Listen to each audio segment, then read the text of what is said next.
एगो दिल बना दे हाथे, ओमे नमवा लिख दे साथे। देखा तेरे लुभा जाई पियावा, जब जाई सेज पराते। छाप देवोगे ऐसन जिंदगी भर रहत होगे निशानी।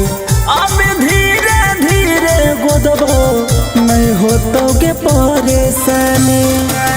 हम कर सीता हमर ले उहे हको श्री राम रे। हम कर सीता हमर ले उहे हको श्री राम रे।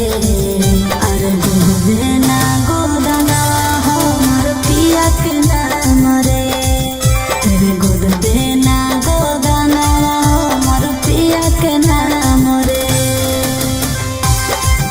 तेरे गोद देना गोदना हमर पिया के नाम रे। कतेल भी बोल तोरा हाथ में पिया के नाम रे। कि हमर पिए पसोभे बदानिया में 16 सिंगार।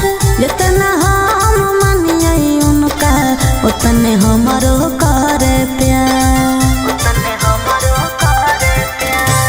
नहीं दर्द होतोगे छोड़ी टूटे न सन नहीं कर।